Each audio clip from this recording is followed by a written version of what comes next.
Question یہ تھا actually, یہ تھوڑی کنفیوژن ہے. ہمیں پتہ ہے کہ پہلی امتوں پہ کافی انبیاء نازل ہوئے تھے، اور حضرت محمد صلی اللہ علیہ وسلم وہ آخری نبی ہیں، اور ان کو دنیا سے گئے اب 1400 سال ہو گئے ہیں. تو ایسا کیوں ہے؟ اگر ہم آج کے دور میں دیکھیں تو پچھلے 500 سال میں دنیا کافی چینج ہوئی ہے. تو پہلے کے زمانوں میں جو کہ تقریباً ایک ہی طرح کا پیٹرن تھا، ایک ہی طرح سے انسان زندگی گزارتے تھے، وہاں پہ تقریباً 1,24,000 انبیاء آئے. لیکن اب جب دنیا اتنی چینج ہو گئی ہے، خاص طور پہ پچھلے 500 سالوں میں، اس میں اللہ تعالیٰ نے کوئی بھی نبی بیچنے کی مطلب وہ ضرورت نہیں سمجھی. ایسا کیوں ہے؟ اور اگر یہی پیٹرن فالو کرنا تھا کہ جیسے 1400 سال ہو گیا ہے نبی کے بعد، اب دین پھیلانے کا کام امت کے ہاتھ میں آ گیا، تو یہ پھر ایسا کیوں نہیں ہوا کہ ایک ہی نبی شروع سے چلتا؟ مطلب ایک ہی نبی ہوتا اور اسی کے ذریعے پھر ساری دعوت ہوتی. تو یہ تھوڑی سی کنفیوژن. آپ کے سوال کا اصولی جواب تو میں بعد میں دوں گا، لیکن ایک اطلاقی سوال میں کرنا چاہتا ہوں آپ کی خدمت میں، تاکہ اس سے یہ چیز واضح ہو سکے کہ پیش نظر کیا ہے. آپ نے کہا دنیا 500 سال میں بہت تبدیل ہو گئی اور دین تو 1400 سال پہلے آیا تھا. بتائیے کہ وہ کون سی تبدیلی ہے جس پر دین ہماری رہنمائی نہیں کرتا؟ گویا دین تو 1400 سال پہلے کے کانٹیکسٹ میں بات کر رہا ہے، اور 500 سال پہلے کی دنیا نے ایک ایسا چیلنج، ایسے سوال کھڑے کر دیے ہیں جن کو دین ایڈریس نہیں کرتا. وہ چند چیزیں اگر آپ بیان کرنا چاہیں. جی، میرا مطلب یہ تھا کہ شروع سے پچھلے 500 سال تک انسان ایک ہی طرح کی زندگی گزارتے تھے، لیکن ہم 500 سال پہلے سے دیکھیں انڈسٹریل ریولوشن آیا، اور جیسے آج کی ہم بات کریں نئی نئی ٹیکنیکس آ رہی ہیں، جیسے کہ ہم جینڈر اپنی مرضی سے چوز کر سکتے ہیں، اس طرح کی کرائونکس کی ٹیکنالوجی آ رہی ہے، نئی نئی ٹیکنالوجیز آ رہی ہیں، سائنس کافی ترقی کر رہی ہے.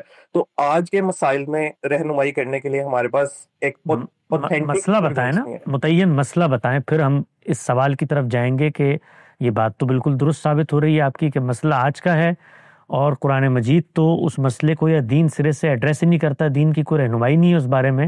تو لہٰذا اب یہ مقدمہ ثابت ہو گیا کہ ضرورت ہے، پرابلم اسٹیٹمنٹ واضح ہو گئی کہ ضرورت ہے کہ آج کے دور میں بھی کسی پیغمبر کو، کسی قرآن مجید کو، کسی ہدایت کو مستقل آنا چاہیے تھا. تو ایک متعین مسئلہ لے لیں، اس کو سامنے رکھ کے ہم اس کا اطلاق کرتے ہیں. اگر اس مسئلے میں یہ بات ثابت ہو گئی تو وہ پورا مقدمہ آپ کو پیش کرنے کی ضرورت نہیں ہے جو آپ نے پیچھے پیش کیا ہے، اور کچھ متبادل چیزیں بھی اللہ تعالیٰ کو تجویز کی ہیں، وہ اس کی ضرورت نہیں ہے، آپ کا مقدمہ ثابت ہو جائے گا. تو وہ کوئی ایک چیز، ایک متعین مثال لے لیں، وہ بتائیے کہ 500 سال میں یہ کام ہوا ہے، اور دین اسلام میں اس کے بارے میں سرے سے کوئی گائیڈنس ہمیں ملتی نہیں ہے.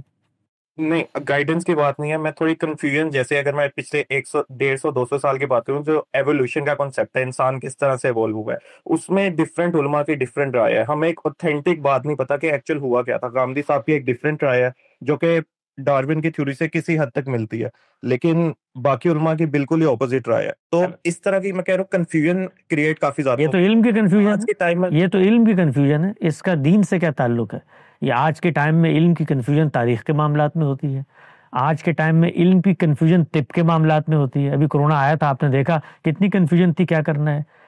سوال آپ نے کیا انبیاء کی ہدایت کے بارے میں، اور اصولی اس پر اعتراض یہ پیش کیا کہ دنیا تبدیل ہو رہی ہے، اور قرآن مجید 1400 سال پہلے آیا تھا.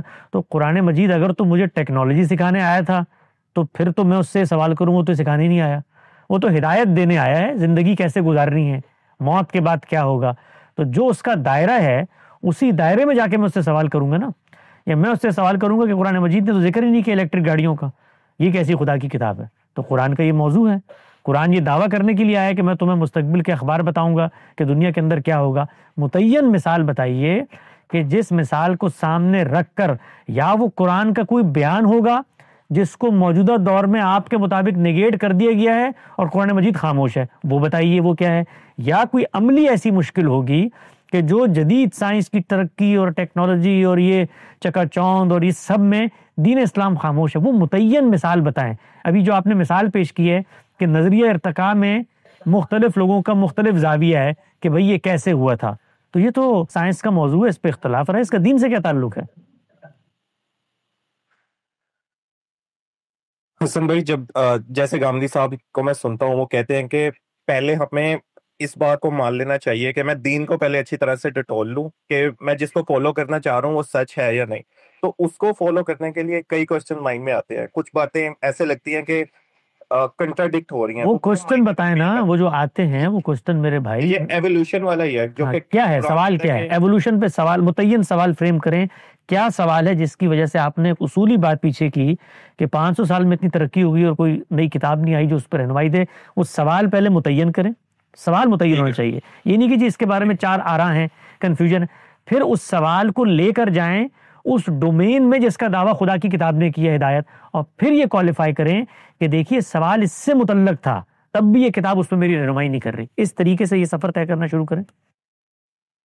اچھا, سب سے پہلے تو یہی ہے کہ میں ایز اے ہیومن کہاں سے آیا ہوں. ٹھیک ہے, ڈارون کی تھیوری کہتی ہے کہ ہم کسی اور اسپیشیز سے ایوالو ہوئے ہیں, لیکن قرآن سے ہمیں پتہ چلتا ہے کہ اللہ تعالیٰ نے حضرت آدم کو بنایا, تو مطلب میں ایز اے ہیومن حضرت آدم سے ہی آ گیا ہوں, میں کہیں سے ایوالو نہیں ہوا. تو اب میں اس میں کس کو مانوں, سائنس کی طرف جاؤں یا پھر ڈارون سائنس کی تھیوری کو مانوں؟ ابھی دیکھیے اس میں نہ آپ نے قرآن مجید کا نقطہ نظر سمجھا کہ قرآن مجید یہ بات کہتے ہی نہیں جو آپ نے بھی بیان کی, اور ایک چیز جس میں قرآن کی ہدایت ہے کیا اس کو سمجھے بغیر یہ سوال کر دیا کہ دیکھیے دنیا اتنی تبدیل ہو گئی ہے اور 500 سال میں اتنی ترقی ہو گئی ہے تو قرآن مجید آنا چاہیے انبیاء.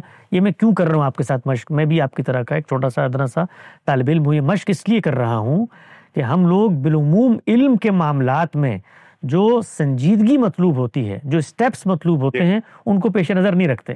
یعنی ادھر سے بات سنی, ادھر سے لی, کہیں کی بٹی کہیں کا روڑا, اور پھر اس سے ملا کر ایک پورا کا پورا آپ نے کمبا بنا دیا.